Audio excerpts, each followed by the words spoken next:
I don't need your clap. I don't need your clap. That's my Friday night motto. That's what the doctor said to me. Interesting things said by uninteresting people. You're hosted by Ben and Tom. Interesting things said by uninteresting people. Hello, and welcome back to another episode of Interesting Things Said by Uninteresting People, a podcast where we talk about interesting things so you don't have to. My name's Ben, and as always, I'm joined by the far more festive half of the podcast, little Tom of Bite Review. How are you, mate? Yeah, I'm good, thank you. That was nice Christmassy themed. Dude, we've got to keep it festive. We do. Can you hear the cat? Oh my God, he's so loud. It's like he knows. It is. I'm sure he'll come in a minute just to annoy us.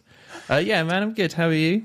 Yeah, I'm not too bad. Are you feeling particularly Christmassy, particularly festive at the moment? No, do you know what? Can you see the cat? Oh my Lord. Yeah, I can't even point properly. There he is. Pocky, shut up, mate. Just wants to be involved. Yeah, he's Come on, in mate. Now. No. Dude, we're rounding out the year in A1 podcast style. We put lights up outside, actually, over the house. It looks really nice, but we never do decorations inside. It's because... Oh, okay. And the reason is because we don't have Christmas here, so we kind of feel like we'd only be putting them up for ourselves. And okay. We're cool with just not bothering.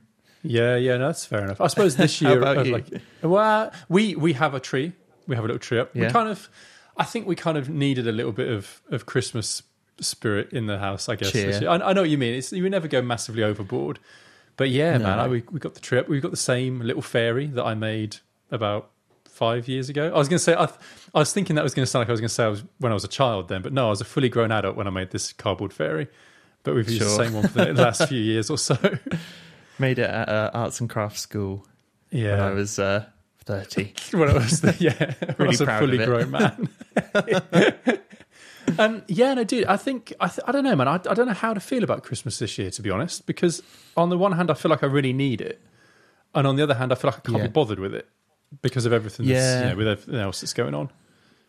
I think we're just lucky we're in tier 2 over here in the UK, aren't we? As opposed to the new tier 4. So those people aren't technically allowed to go and see their family, but I bet you a huge amount of them still will.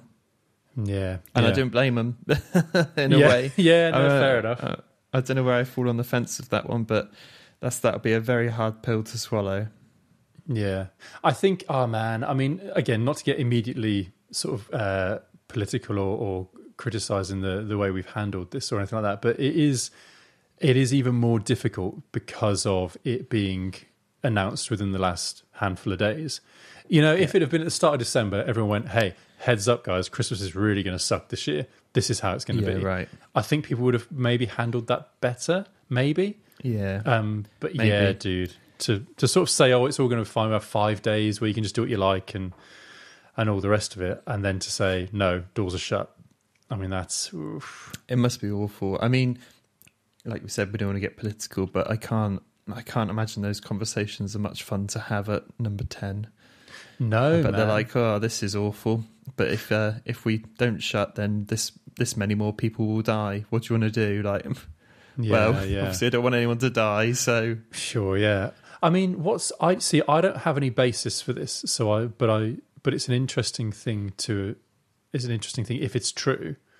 It's that apparently we knew about the WHO said that there's information that we had about this new strain of coronavirus back in September time. Yeah. We had results back in November saying, it's definitely here. And that we didn't really do anything about it until the end of December. So, cool. Like I say, I know, man, I know. Like I'm wary to say it's information that is out there. I don't know how much true, because you would wonder why the WHO wouldn't mention it themselves. Yeah, if that was all there was to it. Hands are tied legally through maybe separate countries and something. Yeah, man, I hate it. I've never liked the sort of guy that's proud to be British and like flies a flag outside my house, but I do feel disappointed that it's come like, well, not disappointed. There's nothing you can do about it, but it's sad to know that we're handling it bad. Yeah. It's like, great. I thought we're pretty good at stuff, but obviously not. Clearly not. Like, fine, we're shit at sports most of the time. Cool.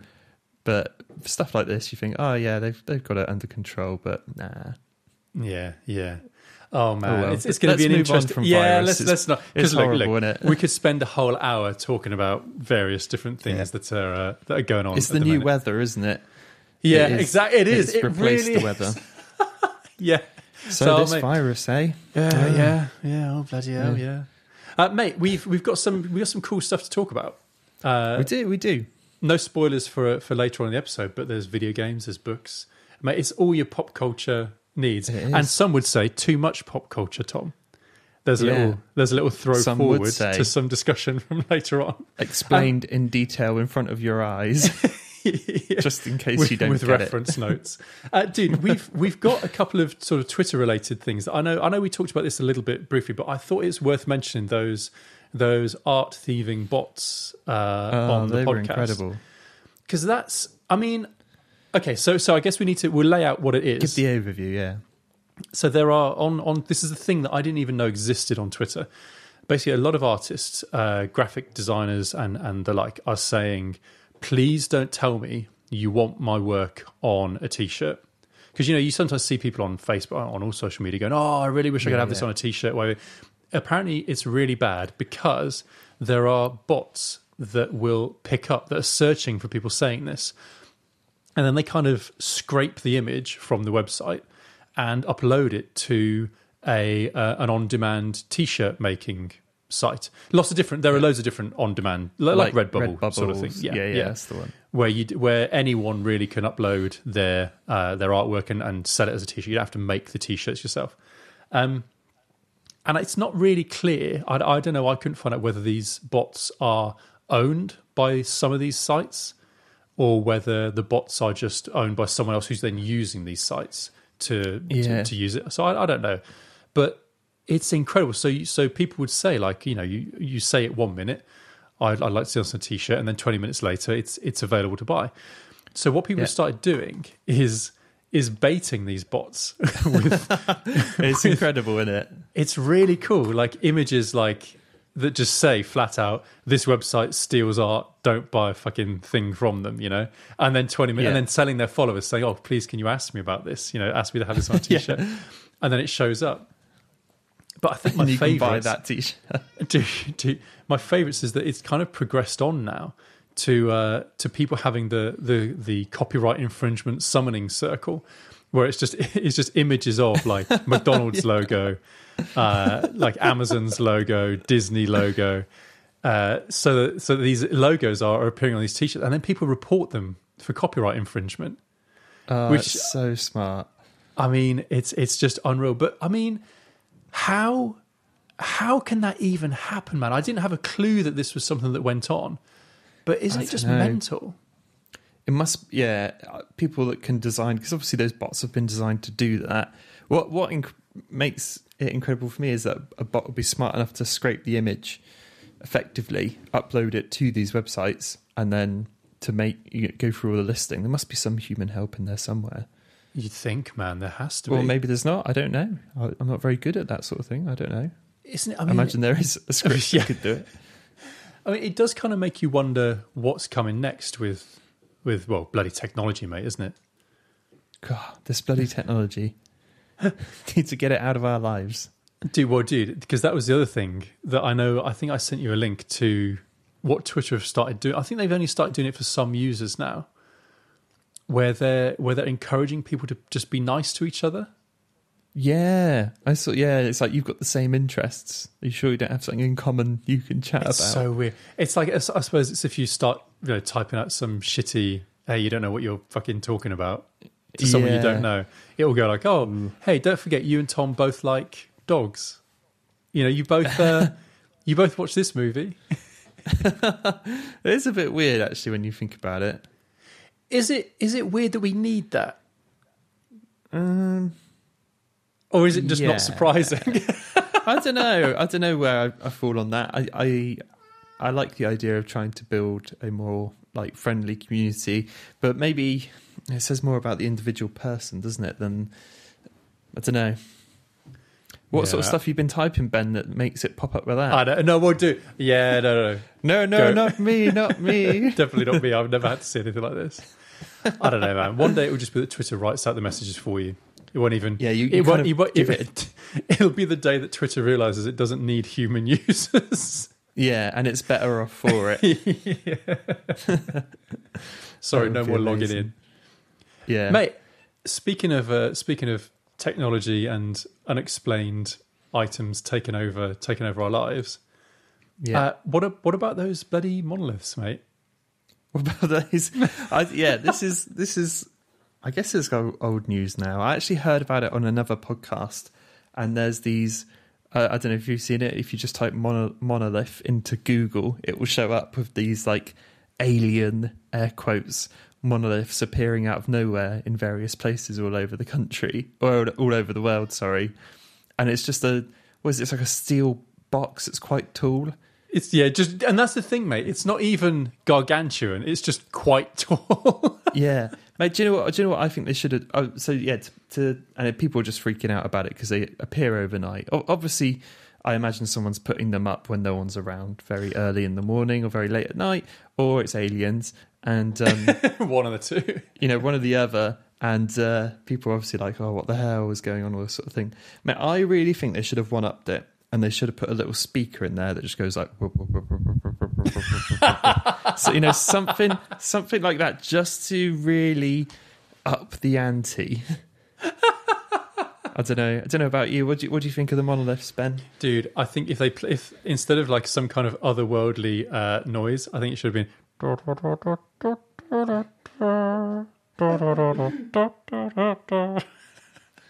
I don't know, man.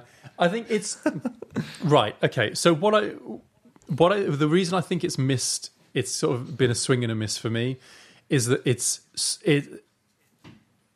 not right. So if you look back at other, say, viral marketing campaigns, it's not clear what it is to start with, but this just looks a bit kind of contrived, like a little bit kind of. Are you pointing your camera at me so I can see myself? I'm really sorry. I'm trying to figure something out a sec. That's the most disconcerting thing I've ever seen. Dude. I think it's just a bit weird. Like it's maybe just we've all become a bit cynical as a society. But now people look at it and like it's like you roll your eyes and go, "All right, yeah, what's this for? What movie's coming out? Yeah, we've got a video game coming out at some point. Is it?" So I don't know, far, man. it doesn't look like it's for anything other than like an art piece, isn't it? Yeah. In a way, that kind of makes me roll my eyes even more. It's like, oh right, good. It's kind of I find it kind of funny though. Like I said, I think they should have upped the ante with maybe a bit of sound, maybe a bit of like, maybe they've done some like drawings in the sand around it. Some sort of weird pattern to really like. Ooh. Yeah. It's like at least swept away the forklift tracks, Yeah, come on. At least kind of cleared away your sack truck. But there's not much more to say about it. It's worth a look at. It's quite funny, but, sound design goes a long way. Yeah. Mate, aside from the news of the day, I know you wanted to talk a bit about Stadia. Stadia on Google. Mate, I will have that in my head until the day I die. I really will. Those fucking adverts. Tell you what, let's roll this into the whole cyberpunk thing as well, because we were going to talk about that. So I've tried. Yeah. Oh mate, I'll explain my kind of little journey with Stadia, how it's been, and then we'll talk about cyberpunk. Just out of interest, have you played cyberpunk, or you not got it, or what? No, I haven't got it. I've seen. I almost don't want to say this at the start, but I've seen my opinion of it change through seeing other people's opinion of it change. Because it went from the basic path that I've followed watching it is it looks great, man. I mean, visually it looks like a really good game. It looks like a worthy of the time it's taken to get it released. Sure. So I first off saw that it was amazing. Then I saw people complain about all the glitches and bugs and difficulties with it. And then I've seen people kind of loop back around and go, oh, you know what though? Despite all that, it is still a really excellent game. Like it's still good. You know, you can nitpick, but it is still really good. But that's very, very much a third person opinion for me. Yeah, man. I tell you what, let's. I'm going to flip flopping all over the place, but let's just talk about Cyberpunk in general, because like I bought it, I was excited to get it, but I think a lot of people. This is right. Here's my main beef and non-beef with it.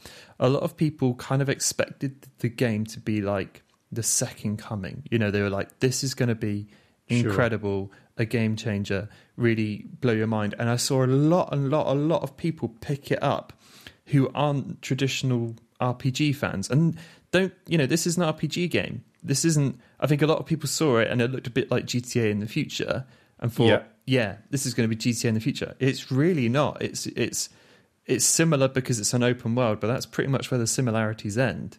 You know, this is like a stat-based RPG. So it's not like a run and gun. It's not like it's not a first-person shooter primarily. It's sold as that. You know, that is what the combat is. But it's like saying Fallout 3 or Fallout 4 is a first-person shooter. Like, yeah, it is. You can do it that way, but you know. There's a lot more based on stats and how you go about attacking something rather than just running in guns blazing, which you can still do it. And maybe Cyberpunk is a bit to blame there because all of their advertising is like FPS, first person shooting, a lot of that sort of stuff. Yeah. And you know, my opinion straight off the bat, because I've played it on Xbox One X and I've got it on Stadia, and you know, fundamentally the game is pretty broken. They should have, you know, it's easy to say like, they should have just delayed it longer. But I'm sure they had all sorts of different pressures going on, which made them release it now because they pushed it back so much anyway. Like they should have just, you know, I feel bad saying they should have because what the hell do I know? But I feel like they should have maybe just pushed it back another year and just said, look, it's not done. It's not there. Sure. Like it is. You know, they said a while ago it's gold, which means you can play it through start to finish, you know, and do all the story missions and it works. Yep. And that's like the test of what a game needs to do. But it's clearly like, yes, you can do that, but it's not there. It's like broke. I haven't experienced many bugs myself. There's been a few weird people walking through cars and like people floating upstairs and stuff. Which, you know, is like in an open world game. And I think this is what it goes back to. A lot of people playing Cyberpunk probably haven't played many open world games, and that's pretty normal. Do you remember Skyrim? It was all over the place with bugs and funny little things and stuff like that. Is the nature of open worlds. They're massive, so nothing's going to be perfect. I mean, the thing is, there's so many variables there to code for. Like, you know, someone stands in this specific spot on this mountain that we've forgotten about a bit, you know, and says this. What do they do? But then, like, and I think that's what, and then there is all this hype around, you know, bad hype around people returning it. A few of my friends returned it, and I just thought, well, you would have never bought this game in the first place. Like, you know, I don't want to dump on anybody specifically, but like, if you're picking up an RPG game which you know you dislike RPGs because it's just not your thing, then you're probably not going to like this game either. Yeah, because it's a big old RPG. Do you think that's part of on the developer's part though? Because if you're like, because I can almost picture what they're thinking. They're going, if we've got this amazing RPG idea, we're going to sell it as an action-packed first-person shooter, and then people will just, if people who wouldn't have bought an RPG will pick it up and they'll enjoy it because they'll go, oh no, this is actually, I'm actually really enjoying this. But the thing is, if you're going to do that, you need to make sure that whatever you're selling it on needs to work. Like if you know, if you're going to try and bait and switch people a little bit and say, I think, massively. The shame is on them, definitely. You know, you can't deny that. But like, it should have never come out on base consoles like PS4 and Xbox One. Simply can't handle it. I think that's been made really obvious. Like IGN, who is probably the easiest video game reviewers to impress on planet Earth, gave it a 4 out of 10. Oh, and they just Jesus. said, you know, this is, you know, if you're getting that from IGN, bloody hell, you've really messed up. Yeah. But yeah, I've seen it run on like base PS4 and Xbox One, and it looks like garbage. Like the thing, you know, my overall thoughts are, this is clearly a PC game, like The Witcher, like the bigger RPGs they've done before it. They are built for PC, and then you can just tell, mate, even when like scrolling through the menus and stuff, it's like, this is made for a mouse input. This isn't made for controller. You can just feel it. The whole game screams of, this is a PC game. Yeah. So, and I feel like console's amazing because it can adapt to that, obviously, but maybe they should have just released it on PC this year and just said, look, console version coming next year, because it's just not there. But that's my opinion on it. However, what I will say is I'm playing it on Xbox One X, which is like the souped up standard Xbox One. Okay, and it's been really great. I've had no massive issues other than the ones I mentioned of people like floating around sometimes, and this and that. It looks incredible. Like it does look stunning. Well, I mean, what do you think about this? Because there was a video that I did see, and I don't know whether this is a bit unfair of a comparison. So I mean, I will say that, but people were comparing it with GTA 5. Yeah, I think I saw this video last night. Yeah, and it's like, look what happens if you shoot the tires in GTA 5. Yeah. Look what happens if you shoot the tires in Cyberpunk, and all these different kind of just physics interactions, like with water. Yeah, like the car going in water and stuff. Yeah. I mean, I don't know whether that's unfair, because you never used to get that. I mean, in the way games used to progress through time, how games get better, generally get better and better and better, there would always maybe be little features that had been left that weren't as good as if you really sliced it thin and went, well, what about the bullets ricocheting? It'd be okay. Well, that's now, that was in an older game and it's not in this game. So I don't know whether it's unfair to kind of pick apart specific physics things. Again, this is where I think like comparing it to GTA isn't really, it is a good comparison because they're open worlds, but it's not a good comparison because they're such different games. Yeah, GTA revels on the fact, and Rockstar had so much experience with GTA. It's GTA 5, and they've done.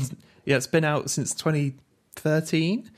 So of course it's gonna look better. Of course it's gonna they've got a good experience of building cities, that you can interact with since PS1, I guess. Mm-hmm. But also they compared all those things, and GTA for the most part looks way better.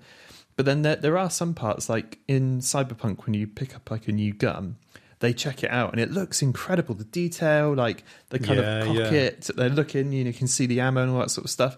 GTA guns look crap, just like your classic blank sort of AR.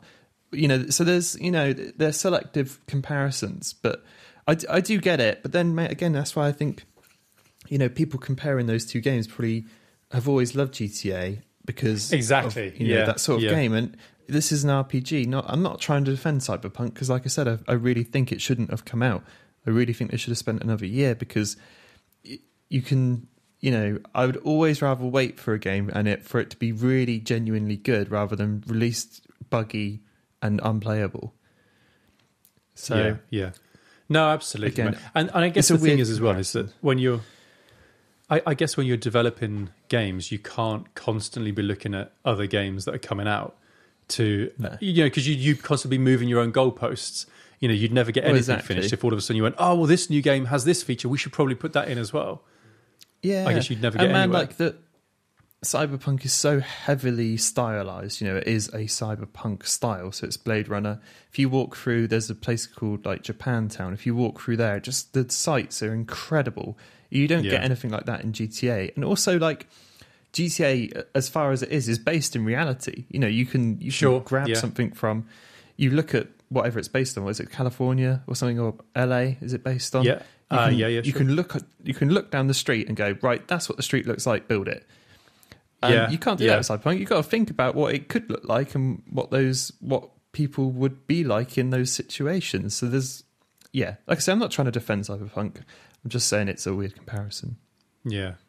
So I mean, would you would you be recommending that people pick it up? If you've got something decent to play it on, sure. If you've got a base.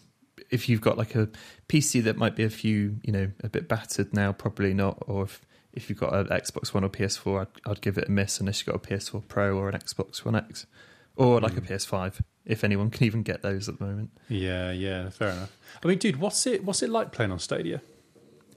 Oh man, it's really, really, really good. I made a video about this recently. It was just Cyberpunk on Stadia running on the iPad, because it was genuinely mind blowing how good it was. Stadia came onto the, like the console wars, how it's like you're either Sony or you're Microsoft, or you're, and Nintendo seems to just get away with being like a cool guy that everyone seems to enjoy. Yeah, sure. But it's Xbox or PlayStation. You either fall on either side, generally speaking.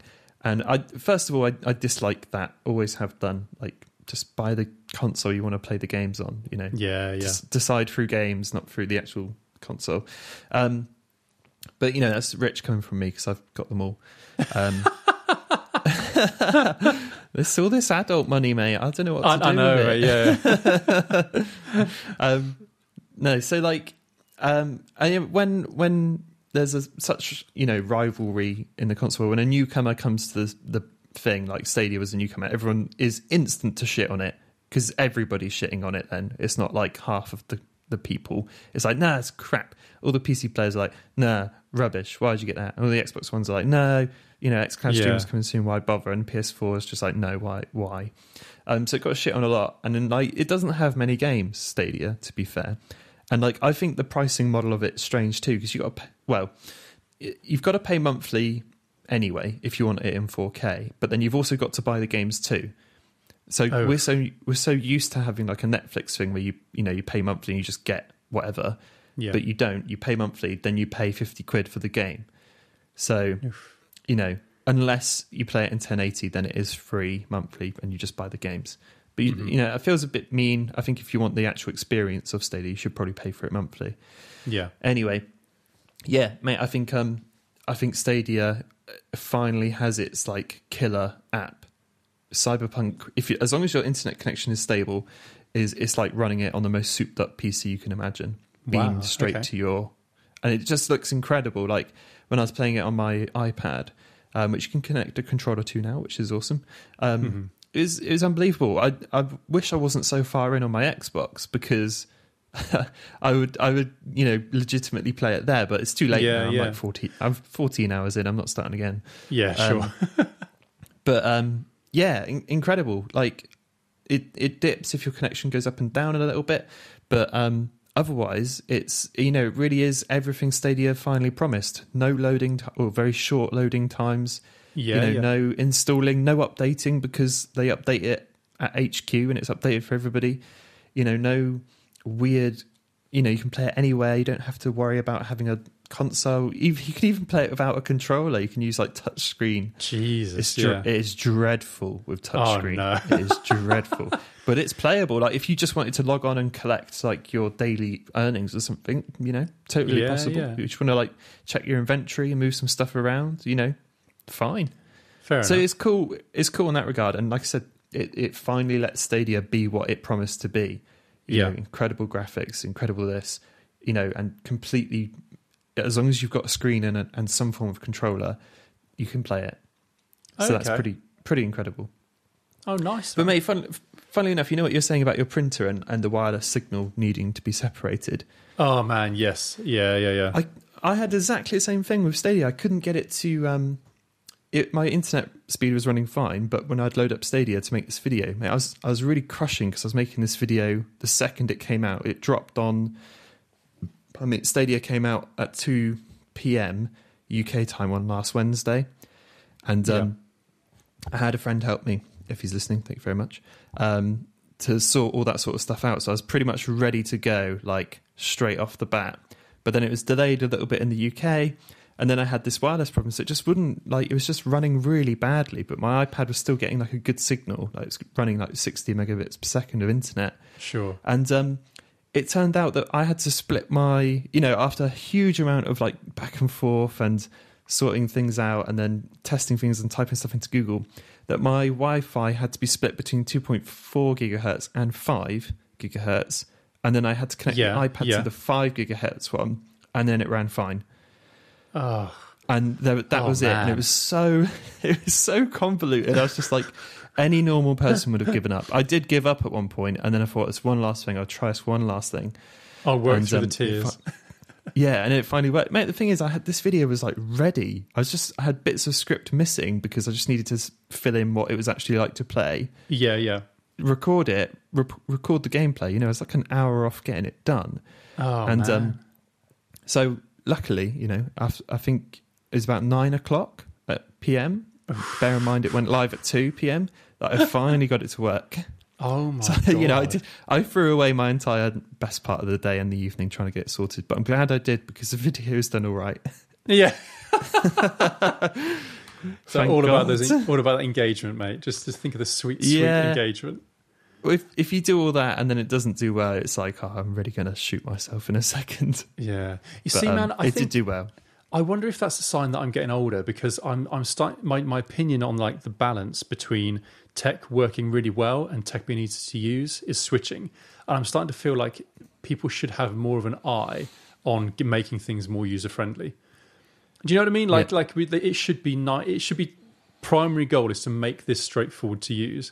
And I know that the other argument is well no, because it needs to be really good, and you know, if it's a bit more complicated, then that's just the price you pay. Well, apparently the internet does intelligently switch between the two depending on what your device needs, but you can obviously force it to separate up as well to get it to use what it wants. But yeah, man, it was a real nightmare, and I was like, you know, when you get a stress headache, I was like, I'm stressed. I've got a headache now. It's not because, you know, when you have a headache, so I've got a headache, but a stress headache is very different. It's like a different part of the brain. Oh man, 100%, yeah. So I had one of those. I was like, after I uploaded the video, I was like, I'm fucking done with videos for this week, because I was going to do my desk setup tour that week, but I, funnily enough, had that finished like, I don't know, day after I did that Stadia video, but I was like, I'm not uploading that now. I'm too depressed. I just need please. So I was sitting on it for a while. Oh man! But yeah, it was good, man. But Stadia on Cyberpunk, awesome. If you've been thinking about it, then take the plunge, go for it. It's well worth it. Hey, I mean, if you were someone who was, say, into video games and into pop culture generally, maybe a little bit too much, but what you really wanted to do was read a book. Ooh, I mean, what these could transitions. What could you do? Well, Ben, you could read Ready Player 2, which is what you've now read, haven't you? You finished it. I did finish it. I have finished it. Mate, this feels like podcast history, because we started the podcast, and this is, I think, maybe one of the first things we talked about was Ready Player 1. I think so, mate. Yeah, I think you might well be right. You know, it was early on. It was early on. But we both loved the first book, didn't we? We did, yeah, man. Yeah, I think the first book's great.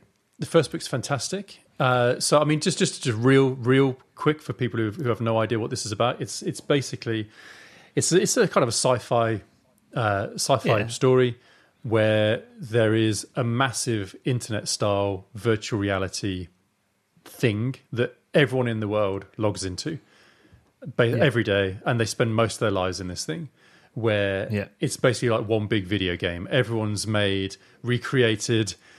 It's basically an excuse to have a big old fanfic mashup of every bit of pop culture that's ever existed. It's like transcended all games into that one game, but that one game does contain every game.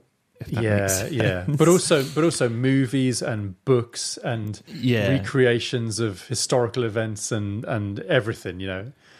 And then Steven Spielberg made a movie. Which was a solid 5 out of 10. Yeah, did all right. And then it's all right. I don't mind that film. But then now there's this sequel. I mean, I will say I don't think your opinion of it will be changed. Whatever your opinion is, I don't think your opinion will be changed by the second half of the book. Yeah. You know, it doesn't it doesn't have any massive changes. I mean, obviously there's the plot, and what happens is what happens. Yeah, sure. But in terms of how it's written and what it feels like to read it, that doesn't change. Here's my question for you, Ben. The first book was wrote in 2011. It's quite a long time ago now. We're pushing 10 years ago.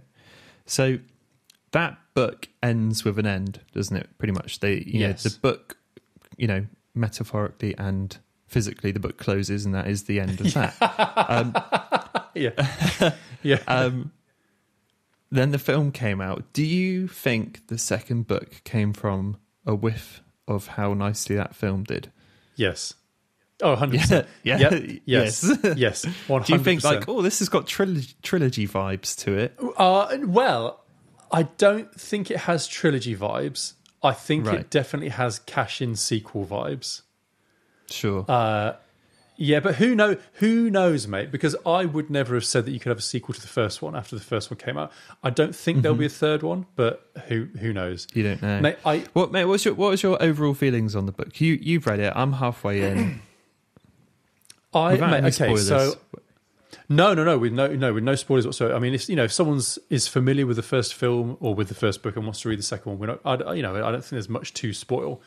I've got lots of different feelings about it. I feel like with time from having read the first one, I feel like I'm just enjoying some of the more ridiculous bits of it now. Like, because there's been a lot of time for the criticisms of the book and of the film to emerge, and you know what? I probably agree with a lot of them, but I'm enjoying. I enjoyed reading it. It's maybe a bit trashy, and it is what it is. It's a love letter to every 80s movie that you could think of, because that's the thing. When it's all about pop culture, so to speak, it's very much about pop culture that we're nostalgic about now, rather than pop culture that they would be nostalgic about in, say, 30 years' time, roughly when I think it's set. Yeah. So that's a bit you have to just kind of accept that, Yeah, yeah. It's like the 80s were the best decade on planet Earth. Yeah. And they've really clung on to that. Yeah. There's a book set in like 2050, is it? It's sometime around. I mean, I guess they have the reason that the Easter egg hunt that they go on, if you like, or the quest they go on, was laid out by people who are our age in the story. So they're older by the time the story comes around. So I kind of get that reasoning behind it all being 80s and 90s trivia and what have you. But at the same time, I guess I don't know what I want, because I don't know how you could write into the future, what you'd be nostalgic about. But well, exactly. Mate, what I will say is, like, being halfway in and not having, no massive spoilers. I like where it picks up. I think it picks up in a good place. Like, I think it's like 9 days after. Yes, the first book. I quite like that. It didn't be like, oh, many years have passed. Yeah, like that. Sure. I always hate that. I mean, it does kind of jump a little bit, but not mental amounts. Yeah, I do like the way as well that he, especially in his relationship with some of the other characters, how they just drop stuff that was inconvenient to this next story, if that makes sense. Because I don't want to spoil things, but things that are resolved at the end of the first book, he lets go in like a paragraph of the second book. I was like, oh yeah, and then basically that all just undid, and then so now we're conveniently back at the start of a story again. My only criticism so far, I guess, is that they obviously, since the first book and the end of the first film, they kind of own the games company, which makes them stinking rich. They're rich beyond belief. Yeah, and that definitely is like plot padding. It's like, we just had the money for that. Yeah, exactly. Exactly. Yeah. Like, how could you do this? I just bought it. It's fine. Yeah, I mean, I've got this world-class security detail around my house because I can afford it. I've got money. Dude, have you ever read Tom Clancy? No. Right, I haven't read much Tom Clancy, but it is like gear porn. The way it reads is it's all technical specifications. It's like, it was this model of gun that he was using, but with a special equipped extra underslung grenade launcher and all the rest of it. It's very kind of tech spec heavy. What struck me is that in this one, it's the same, but it's made up technology. So it's not as if it's like... You just don't need to say it. Yeah, it's not ringing bells for like tech heads out there who are like, oh yeah, I recognise that robot, that robot manufacturer. It's like, you don't need that. It's just made up, isn't it? It doesn't feel... But dude, I mean, look, okay, so the main criticism that people have of these stories is every page is like a reference manual for... pop culture or video games that have come out, and it'll be, and mate, the worst bits of it, again, I like this book, but the worst bits of it when he's going like, oh no, that game wasn't released until 2 years later in Japan under a slightly different name. Yeah. They'd made this change to the chipset, so they had to run it slightly differently, meaning the main character had become this, you could tell the difference because of a different color scheme on the main character. It's like, mate, this is not writing. This is not fiction. This is a reference, yeah. Yeah, what do you, and the thing is, right, I just about suspended the disbelief in the first book to go, okay, mate, you've dedicated your life to this quest, this competition. So that's why you're so knowledgeable about other. But then with having a break between the two books, I'm kind of like, oh, come on, buddy. Like, did you really know that? Did you? You just happen to have that locked away in your head, you know? Man, and I don't know. I think the only other thing maybe that I found a bit difficult, and this is coming from, again, this is maybe a bit political, but coming from someone who is, mainly left-leaning, I don't think it needed to be quite so obvious in how liberal some of the story points are, or some of the characterization points are. There's I'm glad you said sorry, that. Man, I was thinking there's like... I was going to say, I'm glad you said that because there are very specific references to gender and class and race that are so not that there's anything bad to reference that at all, but they just make it very obvious that he's like, I'm very PC, by the way, look at all these. It's like, okay, exactly, we get it, exactly. And it's just on the nose, isn't it? It's like, by the way, it doesn't matter what gender, what race, what thing you are. Yeah, I don't really specifically saying it here. Yeah. Rather than saying it through character arcs or exactly interesting story. I'm just going to lay it out. You know how they say in movies like show, don't tell? I think partly the same applies in books as well. Yeah. And like I said, nothing wrong with that at all, but when it's so written. Well, it's the difference between it should be just casual representation, I feel like. Yeah. Just everyday representation of different people of all different kinds in fiction, fine. But you don't then have to point out and go, hey, you see, I have got a black mate. Yeah. It's like that. It's like the little nod and the wink going, see, I'm cool with it. Yeah. See, she's here and she's a woman and I'm cool with that too. It doesn't need to be like that. No.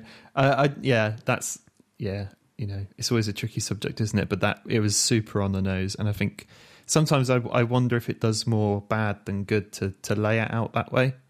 I don't know. Yeah, no, I could agree with that. I don't want to put my foot in too far deeply. Mate, the one thing I will say, though, I said this before we started, but because I've watched probably the same amount of 80s films as maybe less than most people that are 30, but I haven't seen loads of them. I've seen ones, every now and then. I really feel like I'd appreciate it more if I had seen more, because I'm like, every time they reference something, I have to Google it to see what they mean.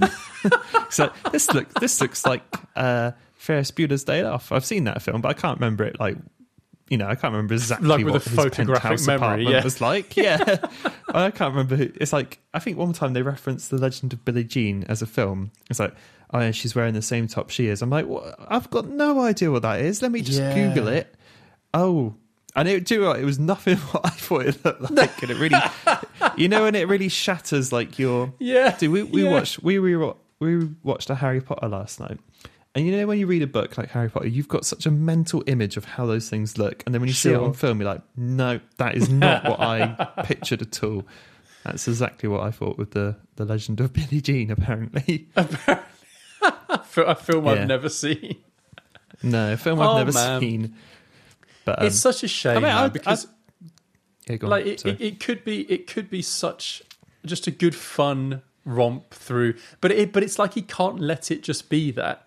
It has to be so like technical and precise and like, oh yes, but don't forget, just stop while we're all enjoying ourselves. Let's remember that this was actually the 1983 version of this.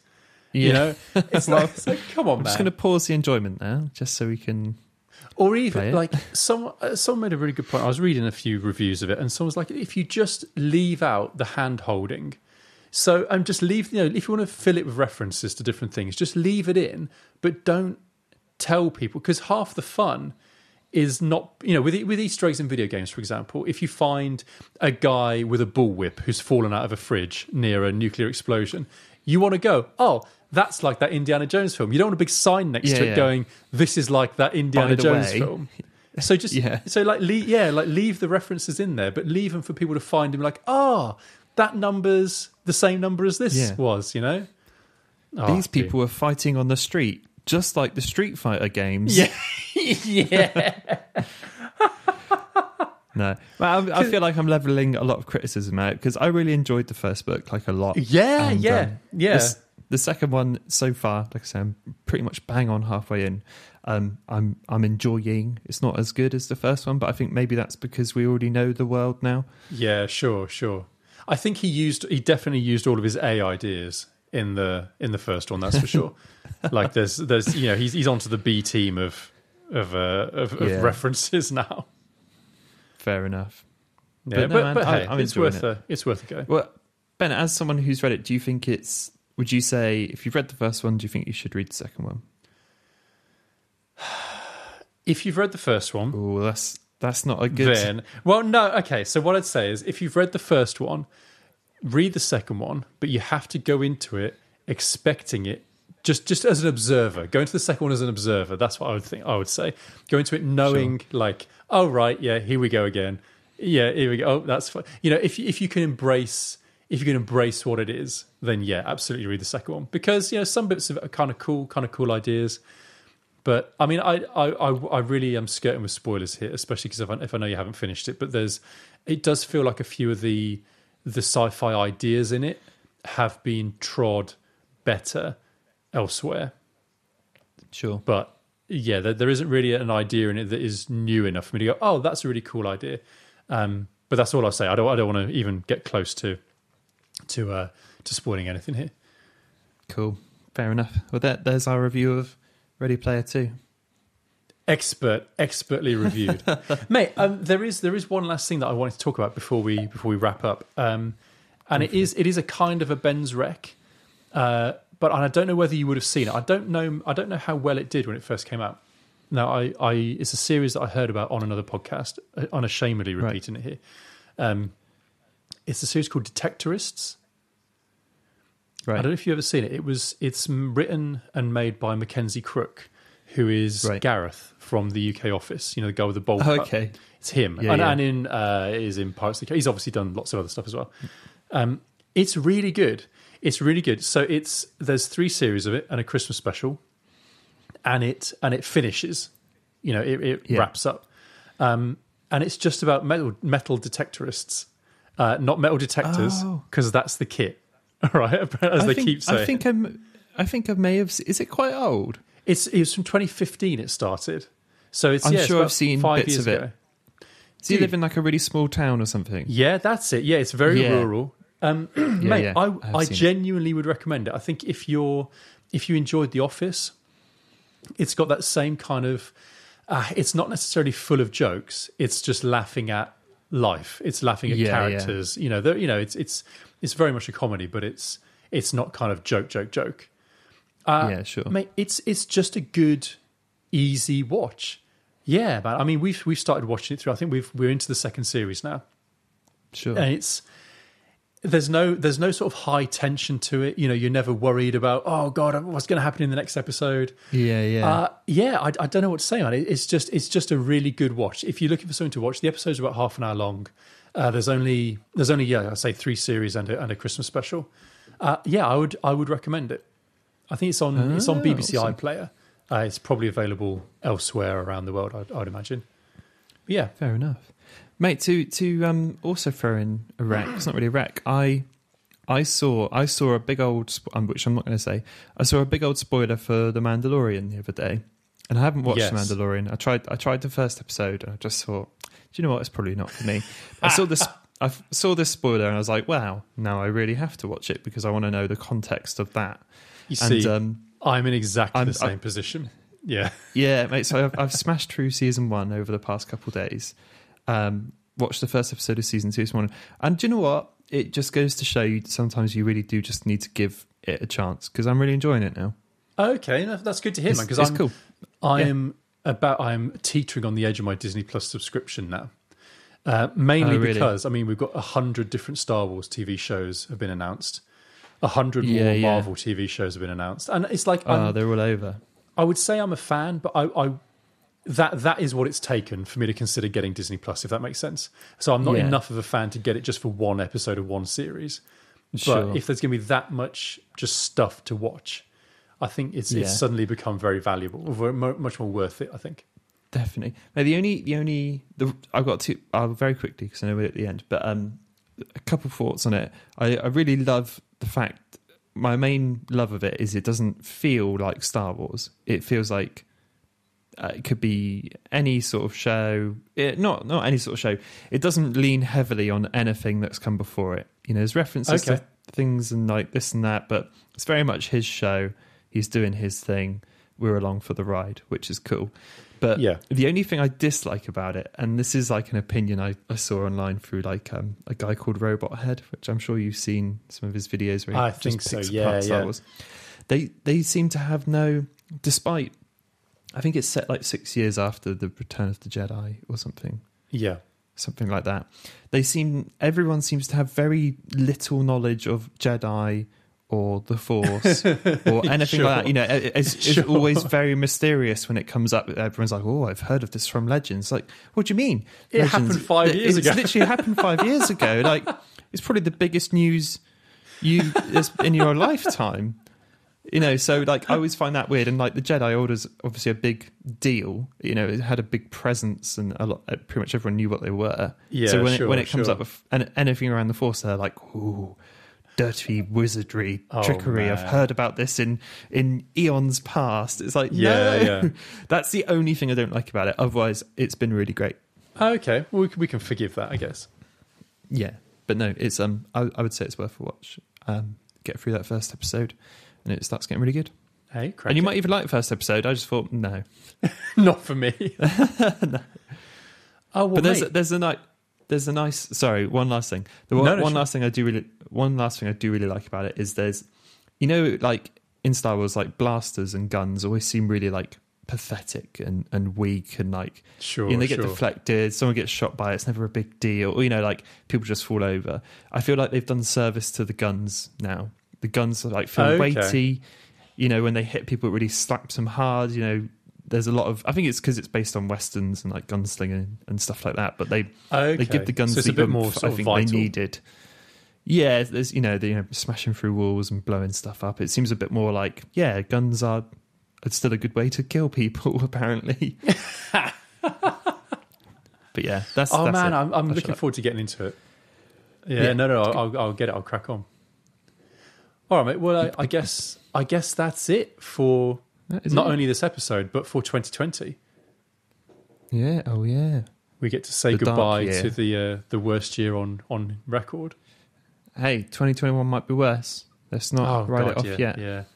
Yeah, maybe, I suppose. Happy Christmas. Happy Christmas, yeah. Merry Christmas, can't get much worse. I mean, if you've got this far, then a nice Christmas present would be to, I don't know, hit like, leave us a review. Yeah. Do something, I don't know, do what you like. It's Christmas time. Tom, if people want to find you online, where should they go? It's at the old Bite Review everywhere. But where can they find Ben? Just Benji Wanlung. Pretty much everywhere, I think. Ideal. Oh, well, have a good Christmas. Awesome. I'll see you. Enjoy. We'll see you on the other side. I'm talking to the listeners now, not you. Yeah. I don't care when I speak to you again. Listeners, I'll see you after Christmas. Bye. Okay. Bye.